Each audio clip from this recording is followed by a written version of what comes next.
After e4, e5, knight f3, knight c6, bishop c4, the Italian is on the board, f5. So in this video we're going to start going through all the things that we haven't gone through, so that hopefully we can close the saga soon. Let's go through d4. Now here, as mentioned, you have to take the pawn in e, and then knight takes e5 is met with d5. It's crucial that now you remember perfectly the moves, right? My videos are never about memorizing moves, it's all about memorizing patterns and situations that arise in every opening and defense. But here it's crucial because every little mistake might cause a disaster. Remember that our opponent has this attack, and if you're not careful, that attack might be strong. Anyway, here now there's things we need to explore. One of them is knight takes. We need to take back, and now there's an attack on the bishop. And in the past occasions we went through everything: bishop e3, bishop f1, bishop e2. Here we're going to look at straight away at the attack of the queen here in h5. This is now obviously not met with g6 because then queen e5 and you lose the game. So king e7 comes now. This is a transposition into one of the Vienna lines, because this f5 gambit is like when you play the Vienna gambit or the king's gambit. Some moves will be exactly the same. Here, don't be fooled. You're completely fine, right? You're not winning or losing, but you're just playing. Knight f6 is about to come. You're about to kick the queen away, and you got nothing to worry. The chain of pawn in the center is perfect. Black controls the center. There's an attack on the bishop, so our opponent can't really mess around too much. Bishop to g5 attacking check, and knight f6, and now the knight is pinned.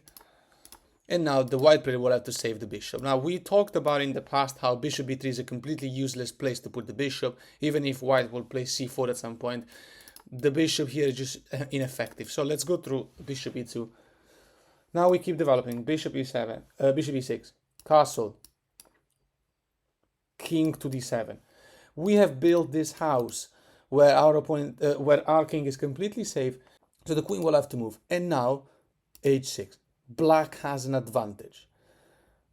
We're threatening to play bishop e7, and then this pawn will no longer pin, so we can take the bishop, and now we're causing all the swaps. When all the swaps have happened, you need to understand you have a much better center, the bishop pair, and better development of the rooks.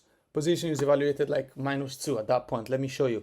Let's see if white plays, let's look at two options, either the bishop taking or f3. This is a very normal move, very natural. You want to take this pawn, start challenging the center of the black player, and activate the rook on an open file. Okay, bishop to e7, and we have enough defense over f6, and we don't care about the pawn in e. Now, white can't take the pawn in e4 at the moment because we're attacking the bishop, right? Our pawn in e6 is no longer pinned. We have a queen defending the rook. So here, white will have to swap first, but now we can take back.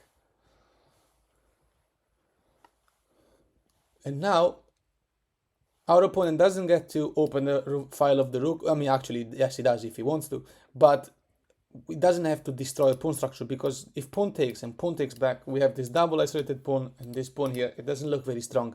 But if white does that, you play f5, comes with an attack on the queen. The queen will have to move. Queen h5, best move.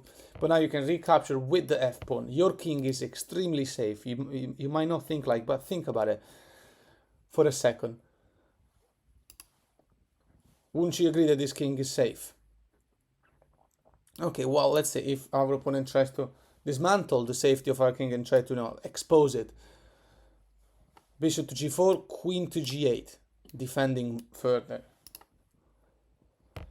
And that's it. Now we got double attack on the bishop, and if we get to swap everything, we're going to winning endgames. So obviously, because we wanted to take, h3 will have been terrible to defend that. So bishop takes, queen takes, knight c3, developing, potentially going to e2, to f4, but still, rook a to f8. Look at the development. Every single thing we have is developed. White is not that bad either, but black is winning. We have a passed pawn. Did you notice that? Knight e2. Bishop to g5, stopping the knight f4 idea. Okay, let's look at this. h4, removing the bishop from there, doesn't work because bishop e3 check, king moves, and now bishop to f2. Blockades the rook. The knight can't jump to f4. the queen is basically trapped and you're planning to play rook f5. So we're gonna leave it there. We're gonna have a look at that position a few moves ago. Here, instead of f3, the white tried. What happens with the immediate swap of the knight, of the bishop with the knight? Okay, take back with the queen, and here you're winning. The queen cannot move anywhere where it can still defend the pawn in d4, and there's an attack on the queen. So the queen is forced to swap. Position once again evaluated -2. So you go into the endgame comfortably winning. And here the plan is to simply push these pawns all the way up and get the rooks on open file. That's it. There's nothing to do here. Let's try. Because as soon as white plays f3, you're going to play f5 anyway. And black has zero weaknesses. If white plays, I don't know, c3, just to make an example, to solidify the pawn structure, let's see how the moves go. Rook g8, rook to e1, f5. And we're going to go this and this. If g3, with the idea of putting the bishop in fianchetto, f4. Okay. Bishop f1, h5. This pawn is pinned, so you're just going to attack it more and more. Bishop g2, h4. And there's like, what else could you do? King h1 maybe? Well, okay, then in that case you can just take the pawn. If the pawn is no longer pinned, you take it. Pawn takes, and now bishop to d6. And now here, knight d2, developing. You just play h4. If instead white plays knight to a3, the idea of going c2 and then e3, looks like the knight might be doing more from there. Still, h4. You got two attackers over the pawn. Three attackers. So you should be winning material. If rook e3 to support that further, you just take. Pawn takes back. And now the other rook comes and joins the game. You're planning to go to f2. Position evaluated -5 for a reason. Now, before we go on to the next topic, let's make a quick mention to something that is happening to me quite a lot, and it's pretty annoying. So I need to make a video about it. f5 and d4, when take, sometimes they ignore it and castle. They literally give the knight. Now, obviously, you take the knight and you're winning, but careful because the attack has to be neutralized first. So let's just neutralize this, learn how to do it, and then move on with life. Queen f3 here, threatening checkmate, the usual way. Queen f6. Obviously, a swap is favorable, so queen to g3 with the idea of playing bishop g5. Not there's like anything to worry about. The best move is knight takes in d4. You're threatening, well, you're not threatening knight d2 now because of the bishop, but you're putting pressure on that square. You're threatening knight c2 right now, and you are attacking the rook. So bishop g5 attacking the queen. The most active response is knight to f5. And now the queen moves away from there, and we're gonna swap everything, and we're winning. If the bishop takes our queen first, we take back. There are no divisions. Our opponent will have to take us, and then we take back with the knight, and we are completely winning. We're going to an endgame without queens and with an extra piece. If our opponent takes here, then you just take back, and then yes, he won a pawn. Let's say pawn takes. There's a rook on an open file, but now knight h6. Defending this square further. That's it. We're gonna stop the line here. Nothing else to talk about. So let's go through another line now. Something that wasn't mentioned in the main topic video when we did d4 and then take and now d5, right? In one of the videos in the past we went through bishop b5, and now the move to continue is queen d6, and we went extensively through bishop f4, a6, all these ideas. A crazy game, but it's all under control, even though it looks like black is under pressure. Here, let's look at this move now. When there is no direct attack on the queen like bishop f4, let's see white just quietly castles. Here now the best move is bishop to d7. This will calm down the initiative of the white player, because so here the best move is to, obviously taking the knight is really bad because you can take, and then it's very similar to patterns in the past, and you got perfect development, nothing to worry about. So knight to d7 is the best move. So queen to d7, the queen is pinned. And now let's look at this option. If queen h5 comes now, g6 surprisingly comes. Now here the queen doesn't have this square check winning the rook, because knight takes, and then when the bishop takes our queen, we take back, we win a piece. It's a well-known tactic. So you might argue, okay, bishop takes this first, And then when you take back, either way you take back, queen e5 should be an effective fork. That's why now you take the queen with the pawn. And after they take your queen, you take back, and now f3. This is, by the way, the absolute best variation that white can possibly play with computer moves, and position is plus 0.30, so that's equal. Now, obviously, from here, we're going to have to take it from here. We don't have the bishop pair, and let's look at the ideas in the setup and how to continue. I mean, this will only happen if you're playing against Stockfish. So, bishop to g7 comes now after f3. Our opponent wants to open the file of the rook and challenge the passed pawn. Okay, c3 defending the pawn because we're planning to take this with check. Okay, well, take this. Rook takes back, and now rook to e8. White is down with development, so knight a3, rook e1 check, rook e1 check. Only move.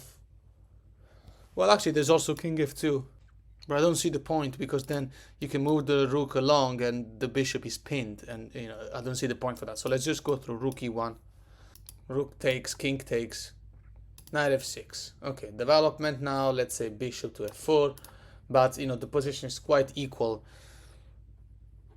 Black goes on with knight e4, and we're playing this endgame where we have this double pawn against these two, but it's not a majority in neither side, and we have equality on this side as well, on the queen side. We could make the argument that our piece is slightly better developable, but in reality, not too much. So you're gonna have to take it from here. This is the absolute best that the engine has reached from both sides, but at least black does have a plan. So let's say, for example, rook e1, this loses to rook f8. Only way to protect the bishop will be with a pawn, and then you just attack it more with the bishop, and you should be winning a pawn out of this. So our opponent will have to be careful, because his king was not as safe as our. Anyway, let's move on to the other line. I wanted to show, still on the same line, actually, in the same variation, but something slightly different. d4, take, and now d5. When they play bishop b5, play queen d6, and now immediate castle. And as we said, we play bishop d7. So knight takes d7, best move. Queen takes. Let's look at this variation. Instead of queen h5, if white plays c4, this is a move that happens a lot. The idea is to challenge the strong center of the black player. Here you just attack the bishop. The bishop can't move back. But we'll go there in a second. What if white takes the pawn first? Okay, well, take the bishop, take the piece, and now b takes e6, and the center is actually just fine for black.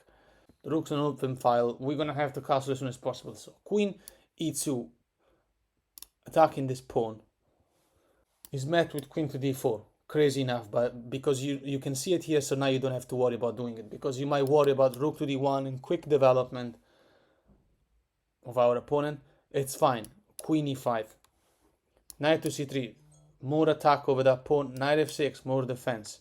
f3, more attack. Bishop to d6, threatening mate. f5, attacking us. Queen f5. And now a move like rook to f1, for instance, because of the double attack here, is met simply through castling. You're completely winning this endgame because of this passed pawn. A move like g3, defending that pawn, you castle long, because you're completely safe, so you don't have to worry. A move like bishop to e3 is met simply with bishop c5. You're happy about simplifying things here because you can place your rooks on open files and good squares sooner than your opponent can. Or either way, swapping is just good because of the passed pawn. If instead our opponent plays a4, don't allow him obviously to come down with the rook. You play b4, and the knight will have to sit back. So in this position, after the castling, we said bishop to d7, knight takes, queen takes, and now the variation with c4, you attack the bishop immediately. What if the bishop goes and keeps the pin and hopes that we will take this pawn in order to weaken our pawn center? Okay, so here you castle long, and after pawn takes, take back. Knight c3 now with an attack on our queen doesn't work because of queen d4. Although white can still try that. This is a possible variation. Queen to d4. The idea is to mess up our pawn structure. So queen to d4, and now bishop takes knight. To double up and isolate our pawns. Here we take the queen, and obviously our opponent, if he takes back and we swap everything and we take, he should be able to win a pawn, but if we swap everything, then the knight will no longer be in c3. So here, you're gonna take the bishop. What if the bishop goes to b7 and wins a pawn, but then king takes? Fine. Rook takes queen. Rook takes, knight takes. We have equal amount of pawns. Okay, knight f6, bishop e3. These are all best moves. Well, bishop e3 is actually okay. Well, bishop to b4 comes now. The idea is after a3 we don't have to, it's not like our opponent is gaining any tempos or anything. It's bishop e5 and then bishop e6 is perfectly placed, and it suggests a swap with this bishop, and if it were to happen, we could reunite the pawn structure, or at the very least advance the king. It's up to us. We don't have a particular weakness anyway. But we're threatening to take the opponent bishop and put this pawn in an uncomfortable square. Okay, rook to c1. Rook to d8. Knight c3 is not good because you can take. The back rank is weak. White can't take with the rook, so he has to take with the pawn. And then you can play knight d5. It's a slightly better endgame for black. And the same thing will happen if our opponent plays bishop f4 with an attack here on c7. You will just play rook to d7 and you're safe. Again, if our opponent attacks the bishop to d2 is the best move, forcing a swap and allowing us to go in the second rank. So you gotta have to take it from here. Okay, let's make one more mention and then we're gonna close this chapter of d4 for the moment. We're gonna come back when we go through detailed endgames, how to finish the endgames in such positions where the opponent has equality, right? We gotta look at that. So, but now f5, d4, take, and after d5, after the move bishop b3, as we've seen in the past, you have to take the knight. Pawn takes back, and now we no longer worry anymore about queen h5 here because there's a pawn in e5, so there's absolutely nothing there. We've covered queen h5 in this case already. Let's go through something else. After castling, how to continue here? You play bishop e6, and now the novelty will be f3. This move seems like finally the white player will be able to remove our strong center, also because this pawn in d5 is pinned, so if pawn takes we can't take back since the bishop will be winning material. Here we play bishop c5, and after the king moves we are forced to take this pawn. Now here obviously taking with the rook, you just play bishop g4 is completely safe to play. There is absolutely no compensation or anything. So you might argue at this point, after the check, king moves, pawn takes, okay, white will take with the queen. Looks like much more reasonable, and yes, it is much more reasonable. So, what to do now? Okay, knight e7. And you don't have to worry at all about any attack here because all those squares are protected. Rook f8 cannot happen, castle cannot happen, but you're going to play knight f5 first. And if you think that our opponent will just play g4 to stop you from doing that, then that's really dangerous for white, obviously. So let's go on with development. Let's say knight c3, for instance. Okay, well, knight to g6. And now you understand why. Rook f8 here will be able to swap stuff, and our opponent will have an isolated pawn to play with. And obviously, we're going to a slightly favorable endgame. Our opponent has a passed pawn, but it's isolated. We have a majority, so everything will have to be seen. Okay, so let's look at this move, bishop d2, because there's nowhere else to put the bishop. Bishop e3, you can make a fork. Oh, okay, well, actually, let's go through it. Bishop to e3. You can't really make a fork because the bishop can take here, but you can play rook f8 anyway. Position already evaluated, -2. The queen will have to move. Let's say queen e2 or queen h5. Well, okay, queen h5 is not good at the moment because you can take the bishop. So if queen, let's say, goes to e2, protecting the bishop, or either way you take, queen takes back, and now d4 is a successful fork because it's involving the queen as well. So bishop e6 will have to wait. Now you can argue, okay, rook takes, and if king takes, the queen can escape with check. No, we're not stupid. Knight f8. And now the fork remains. So a few moves ago here, bishop e3 is a bad move because it's kind of a loose hanging piece. You don't want to do that, even though it looks safe. But the fragility of white's f-file is visible. So bishop d2 has to be seen now. Now rook f8 comes anyway, and when the queen moves, let's say the rooks are now connected, so the queen can go to h5, attacking this pawn, staying closer to the king, pinning the knight. It looks like a much more profitable square. Also bishop g5 is a thing here. You play queen h4 and you swap everything, and you go into an endgame that is again slightly more favorable. But remember, look, I've kept this d4 Italian as a last chapter because this is, we've gone through all the things that our opponents might play wrong, and only stockfish at the highest level can survive. And all the way, even when black plays only top engine moves, it will still be equal or slightly better for black. So we've seen how this is a crazy gambit, very effective. Let's see, for example, rook takes, we check, king takes, and rook going here. Okay, king e8 once again. That's it. And after the swap of queens, knight takes, the plan is to simply play king d7 and get the rooks to play, and use the majority here on the queen side to push. And yeah, it's not easy to win, but it is a better endgame for black.